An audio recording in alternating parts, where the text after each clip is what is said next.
Okay, so Alex, welcome. Thanks for being here with us today. So, Alex, by way of introduction, you are the CTO of Neuron within Willis Towers Watson.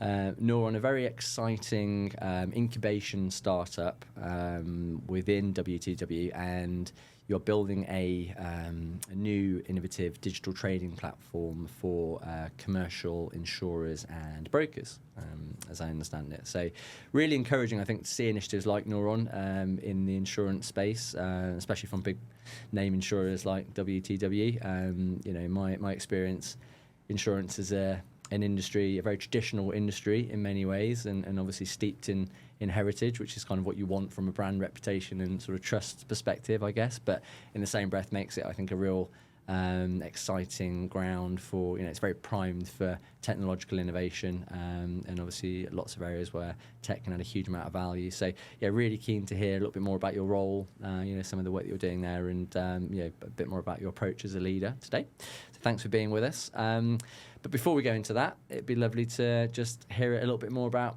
you, you know, your background, and ultimately you as a leader. So talk us through a little bit, if you'd be so kind, as to, you know, your journey into technology, and you know, to date where we are as the CTO of Neuron, and we'll go from there.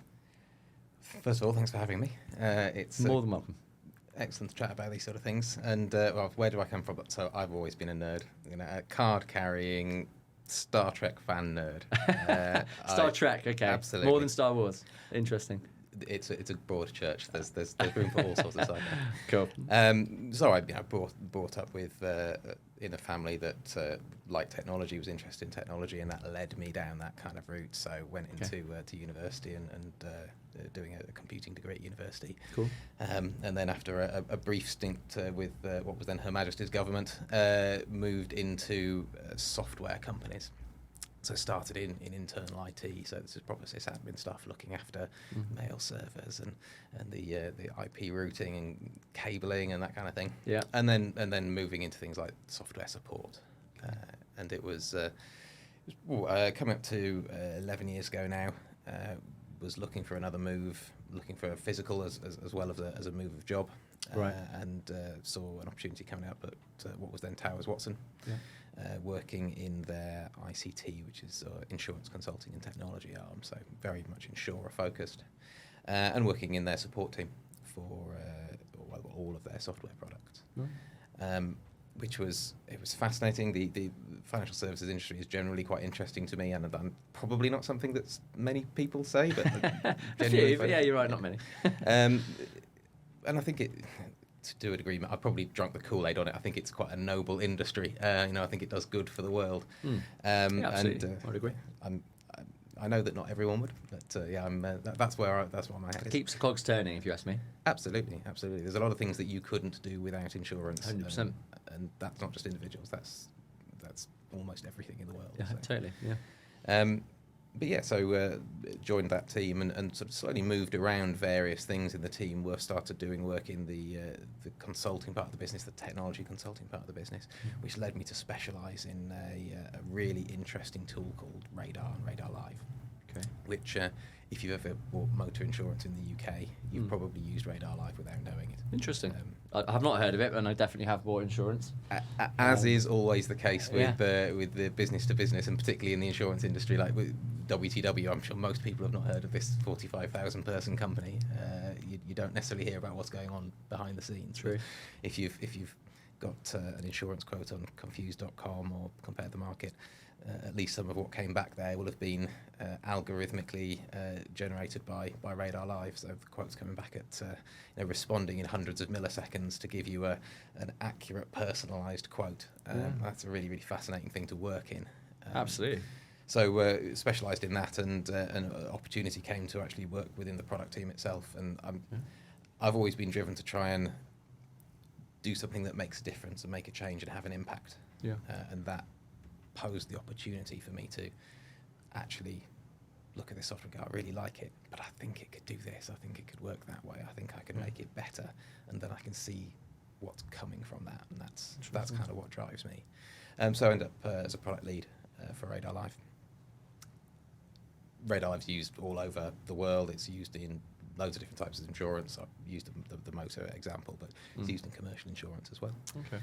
And that's sort of what led me towards the Neuron opportunity. So whilst looking at that, we in WTW run these projects called Horizon projects, and the idea is to innovate, to think of what new interesting things could be around the corner and how the company might deal with them, how they might get ahead of the game. And very, very early in this opportunity, Neuron got almost peeping around the door, going, "What's all this? This looks interesting." And because the technologies were kind of adjacent, the field of expertise were kind of adjacent, they opened the door for me. I see. So we went through that project, and that got turned into something real. And that's what we're working on now, which is Neuron, and that gave me the opportunity to pick that up as the CTO within Neuron. So I've been with WTW now in its various guises over 11 years, and moved from place to place over time, and sort of extended my career there.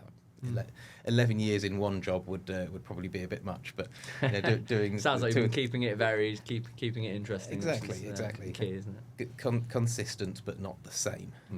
Following that path, and now having the opportunity again to make significant, meaningful change, and I think the opportunity in commercial insurance is particularly interesting. What you said, the insurance is steeped in tradition, but that makes it prime for disruption, but positive disruption. Yeah. And I've always said that insurance is a trailing indicator of technology within a sector that's a trailing indicator of technology, and commercial insurance is a trading indicator in insurance of technology. So that's it's not bad or good, it just is. What it does give you the opportunity to do is go, well, what changes have we seen coming? What changes happened in banking? What happened in personal insurance? And how we can extrapolate from that what might happen in commercial insurance, and take advantage of the learnings of what other parts of the sector have done. Yeah, fantastic. Great. Well, that's really, really interesting. Thanks very much for that. And do you feel that insurance, was that always a domain that kind of called out to you as something? Did you ever consider other industries or other domains, or did you kind of just follow your nose and actually realise it was a very interesting field and look to kind of solve further problems in that area? It's a little bit following my nose. I'm sure that there are people who from a very young age are interested in insurance, and they're probably quite overlapped with people who are interested in mathematics. And I wouldn't say I wasn't interested in mathematics, but there's a difference between interest and ability, right? So it wasn't a career direction I had in mind, but when you're starting to look, early career coming out of school or university, and you start to look at opportunities, first of all, software is something that had always been of interest. I kind of always wanted to work in the software industry in some way. Yeah. And I came out of university 2004-ish. I'm old enough now that I can't even remember what year it is. It's quite depressing, isn't it? And so there's obvious things happening then. The dot-com bubble has just burst, but there's these big organisations that are coming out of that. Microsoft is ubiquitous. Apple is coming up. Google is there or thereabouts. So there's the obvious thing. I would really like to work for Apple. But actually, sometimes the interesting path is the path less trodden. Yeah. And very true. I've essentially been working in financial services, software organisations in one way or another for most of my career, and it's interesting enough, varied enough, and I feel like you're making enough of a difference that it's never been something I thought, I'm sick of this now. There's nothing new to do here. Yeah. There is always something new to do. Absolutely, yeah. And like you say, the fact you've been able to wear many hats and take different roles, I think it's definitely, I'm sure, kept it interesting for you. I quite like, when you're talking about your story there, the fact you've kind of come into that CTO role. I guess the CTO role is so subjective, right? Depending on the company, the domain, the size, the maturity of the business.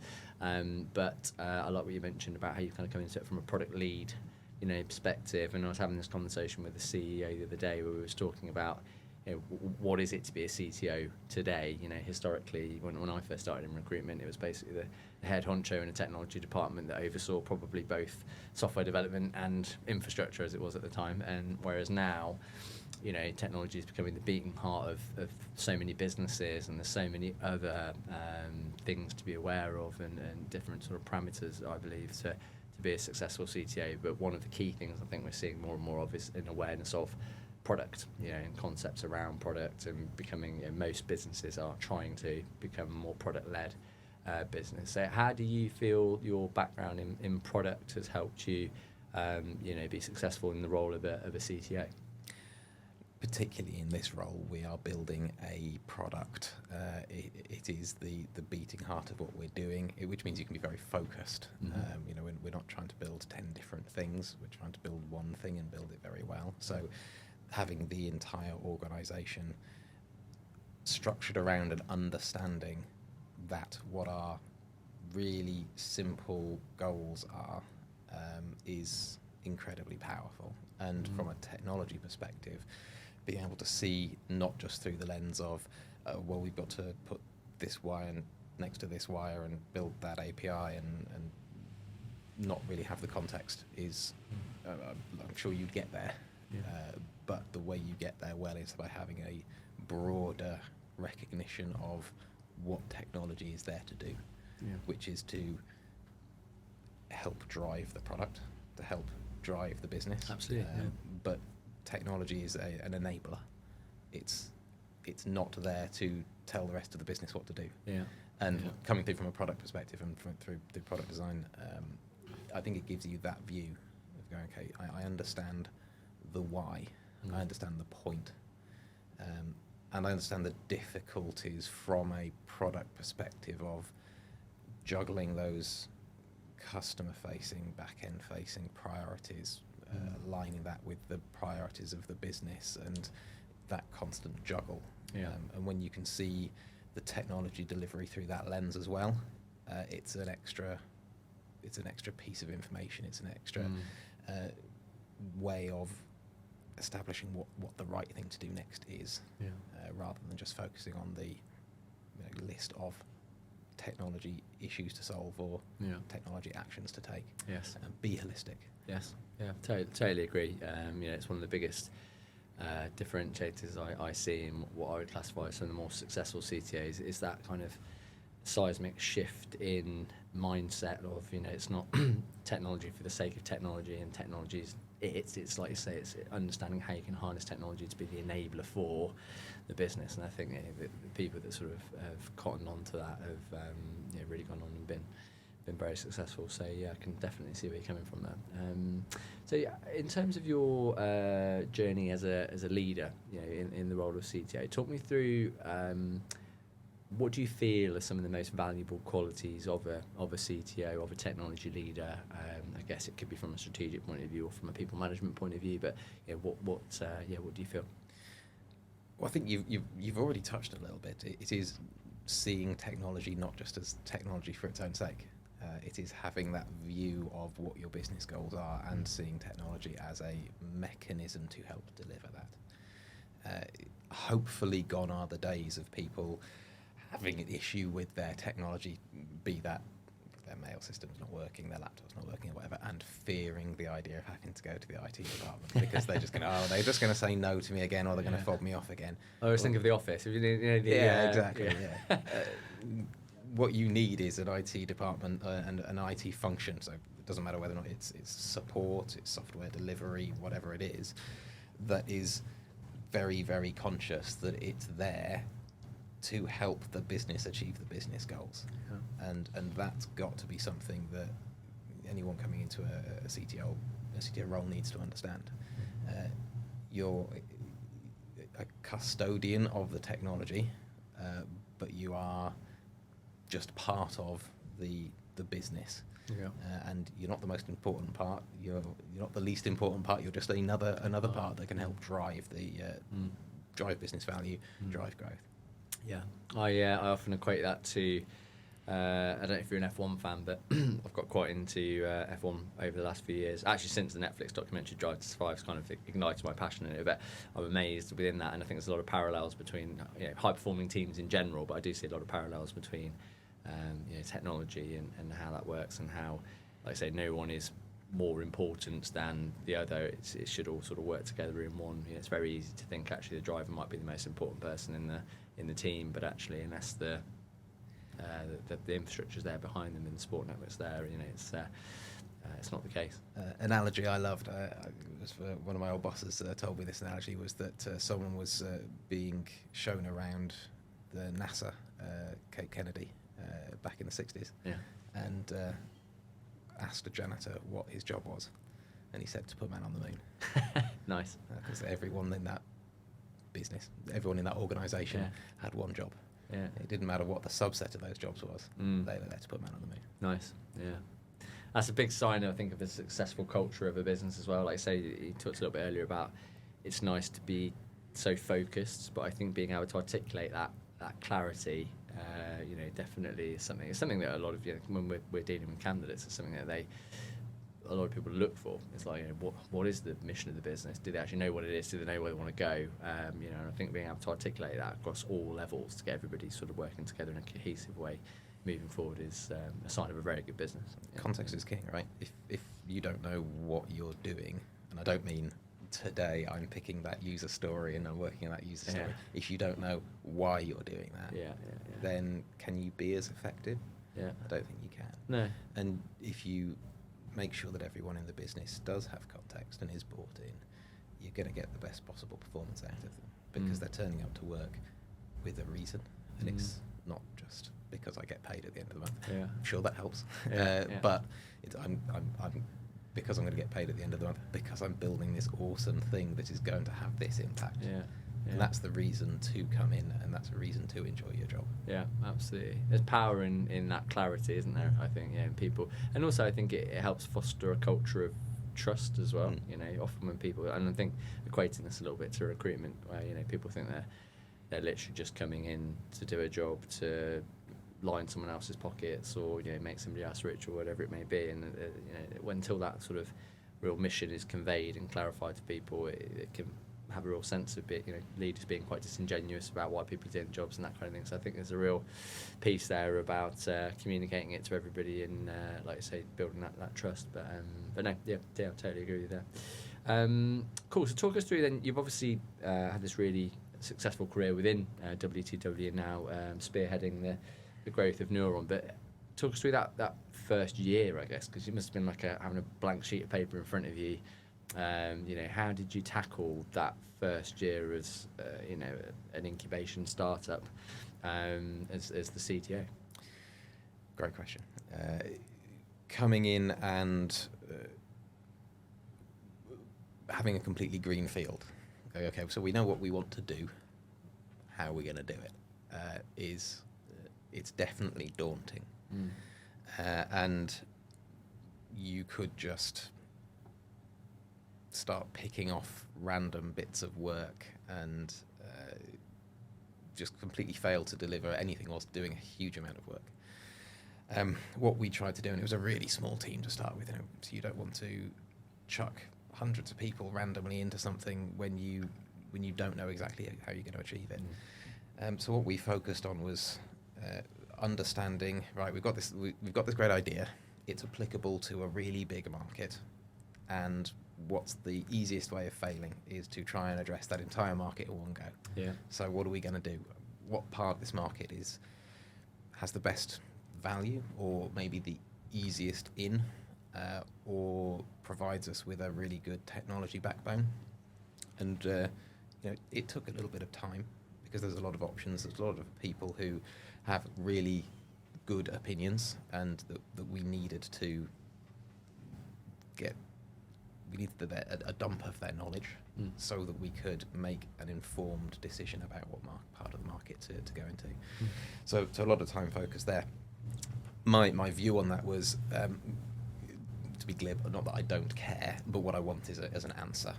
Because sometimes you can spend so long trying to get to the perfect answer, you don't get an answer at all. And there is nothing worse than no answer.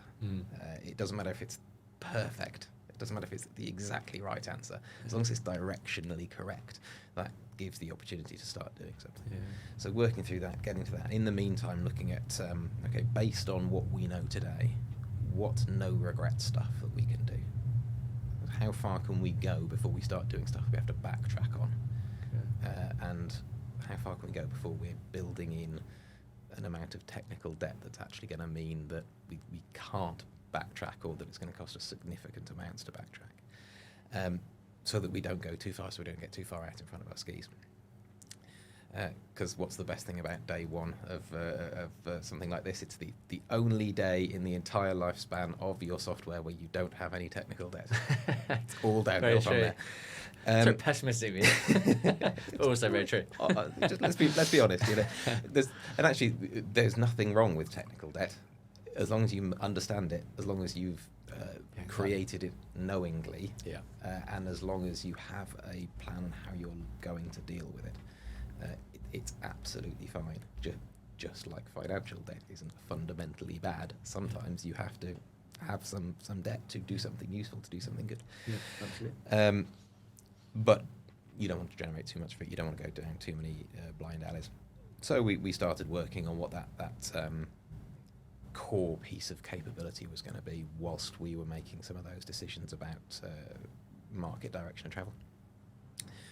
And then, once we'd honed in on that, frankly, relentless focus on scope. Okay.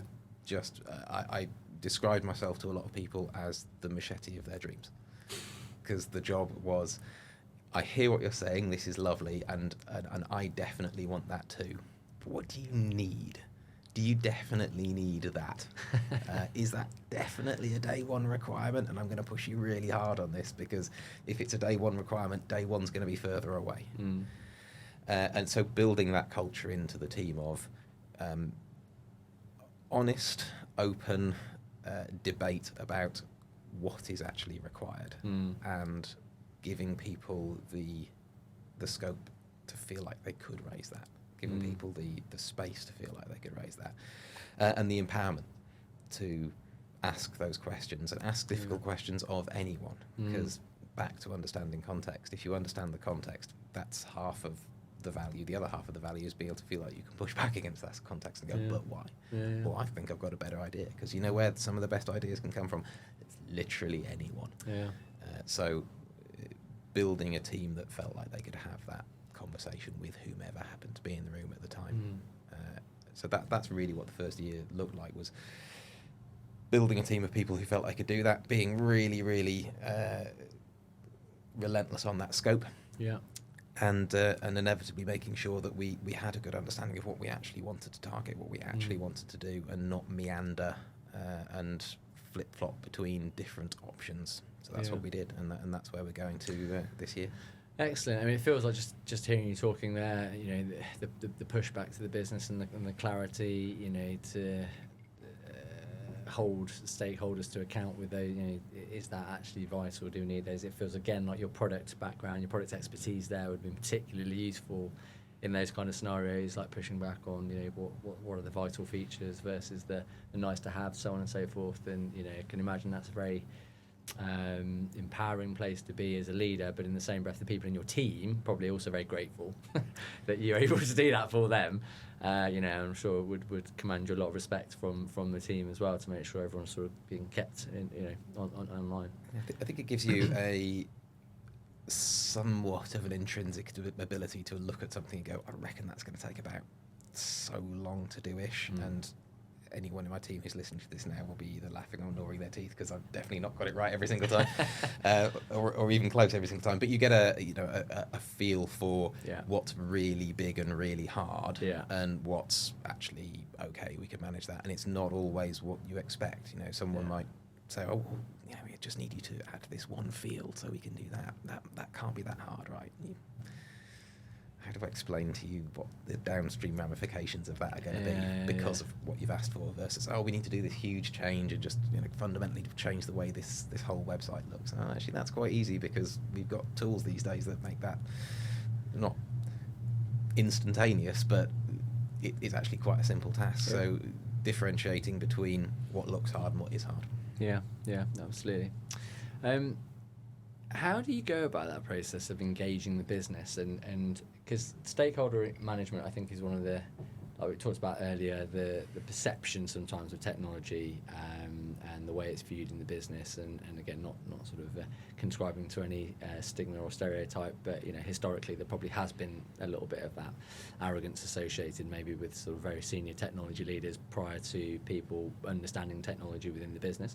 So do you have any particular approaches or styles that you take to ingratiate yourself with the business and sort of really engage and maintain strong relationships with senior stakeholders?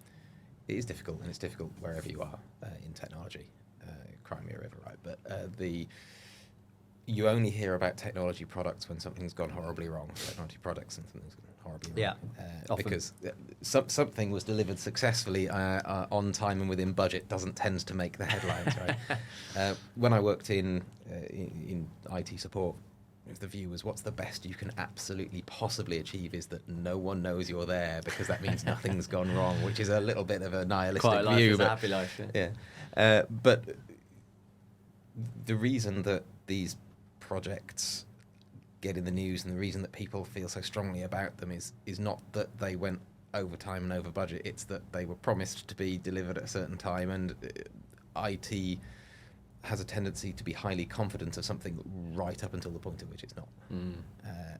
So what I try and do is be as open and clear as possible in terms of, so back to that product background, give you early eyes. Look, you're talking about this piece of capability. It is going to have a material impact. Can I tell you what that is right now? No, but I can tell you it's going to have a material impact. Yeah. Start to unveil some of the why of that. And whilst it can be difficult to start to explain technology concepts to non-technical people, I think it's important to try and do that and to try and break it down into, without coming across as arrogant. Trying to explain something in terms that actually make it possible to understand what you're talking about. It's massively important. So don't just sit behind long words and acronyms, because that's the kind of thing that gets people's backs up, right? Yeah, absolutely. And then the other thing, frankly, is deliver. Do what you said you were going to do. And you can do that by being really focused on the scope of what you're doing. Because when you have a tight scope, you can say, right, you're going to have this in 2 months' time. Have it in 2 months' time.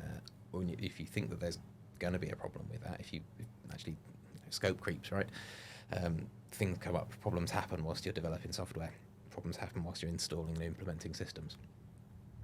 Don't try and hide it until it's too late to do something about it. Don't try and hide it until people are going to find out when the thing they wanted isn't there. It's much better to say, okay, we're 6 months out, but it's going to be an extra month, and here's why it's going to be an extra month.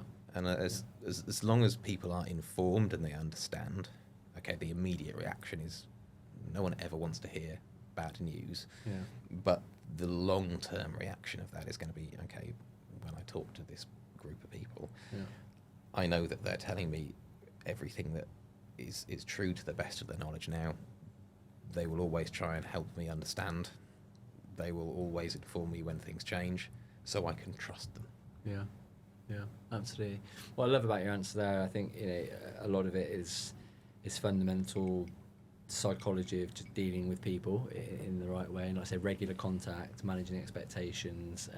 I think that sort of transcends technology, and it's just good management, in all sort of walks of life. Absolutely.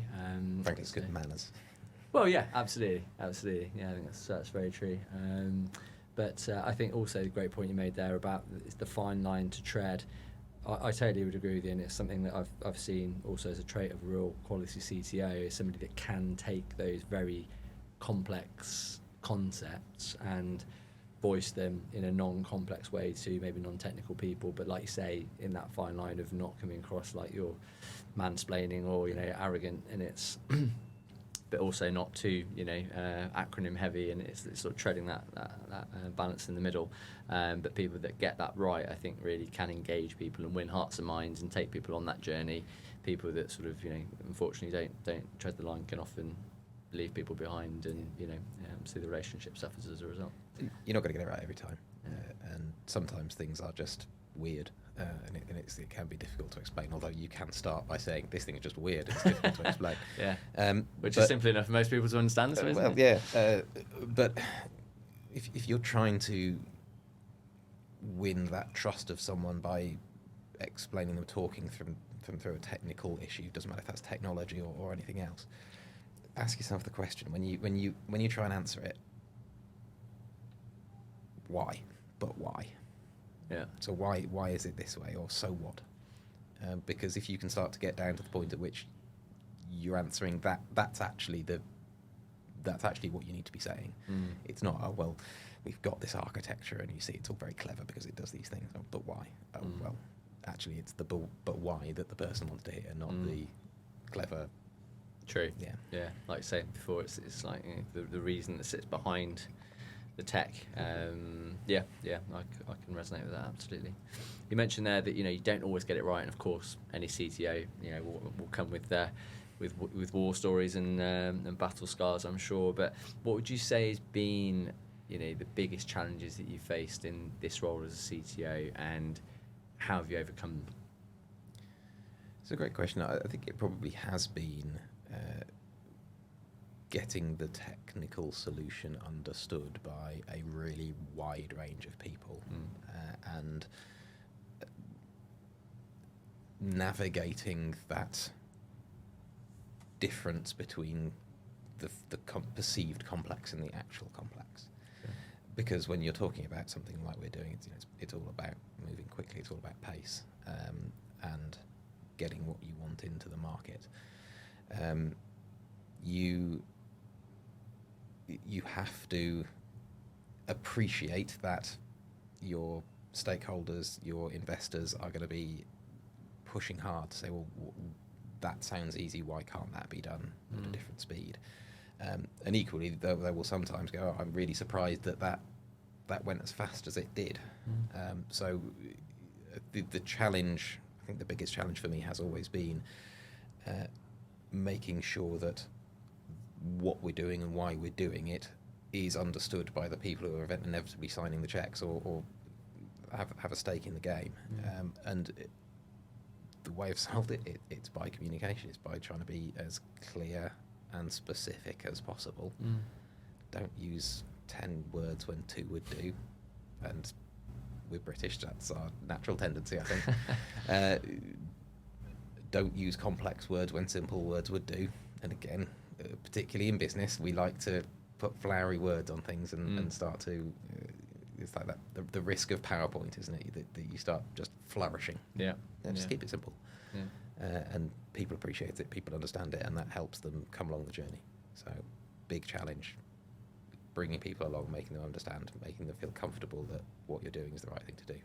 Solution, communication, being simple, being honest. Yeah, nice. Yeah, a lot of very admirable traits there, absolutely, as of a leader. So, when we talk about traits of a leader, you've obviously demonstrated quite a few of what I would say are very important traits to be a successful CTO. Do you look for similar traits when it comes to people that you bring into your team? Because I'm sure building a platform like this would be a myriad of different skill sets from a technical perspective, obviously, that you would need to find to build such a platform. But do you hire for a particular mindset, particular mentality, a sort of set of characteristics that sort of runs through people within your business? How do you go about building a diverse team, and what do you look for? You can't just have the same type of person saying, "Oh, we want people to have the right cultural fit." That's a dangerous thing to say, I think, because what you can risk there is just having a group of people that think exactly the same way, and then you've just got groupthink, and you'll always try and solve problems in exactly the same way. Diversity breeds the opportunity to solve problems and think about them differently. Absolutely. So you definitely don't just want to have a group of people who think in exactly the same way. But equally, what you are looking for is two different things. It is that technical expertise in the area that person is working, and the ability to be able to communicate effectively with other people. I keep on coming back to communication here, but I think it's important. It's a reason, you know. I agree with you. Yeah. And I think probably unfairly on the technology side of the business, people are seen as not maybe the best at communication. So there is a stereotype of what a developer looks like, right? It's not true, but people think, oh well, they get down, they put their headphones on, they tap away at a keyboard for 8 hours a day, they don't speak to anyone, and they come home. Okay, I'm sure you can find me an example of people like that. And there's nothing fundamentally wrong with that. And they've demonstrated an amazing technical skill if they're like that. But what we also want to see is someone who can go, okay, well, I know when I've got a problem and when I need to seek help. And I know when the right time to try and solve it myself is, and when it's time to seek outside support. Yeah. I nearly said give up, and that was the wrong word, because it's not giving up to go and seek help. It is knowing that you're now investing the wrong time in a problem.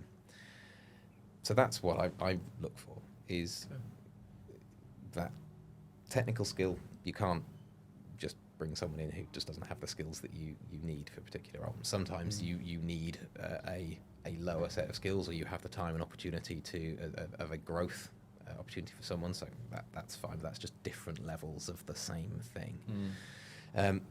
But you do always want to make sure you can bring in people who can communicate with their peers, can communicate with their reports and their managers in an effective way.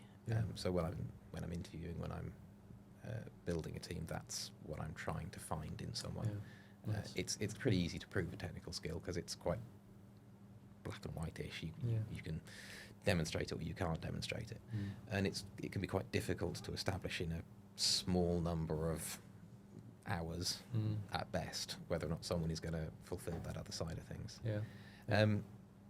But then the other factor is sometimes you come across someone who's just got such an amazing piece of capability in one area, and you have to ask yourself, well, how important are the two sides of this? How important is the balance? Can I help that person in a different way? Can I support them in a different way so that they can flourish in that skill that they're demonstrating so excellently, and we can help them work on the other side of things? Because just constantly requiring it, everyone is different. Everyone has a different way of thinking, working, communicating. You just need to find a way of getting out of them, and to lose someone who has let's say an excellent developer head because they're insular. It's not a good reason.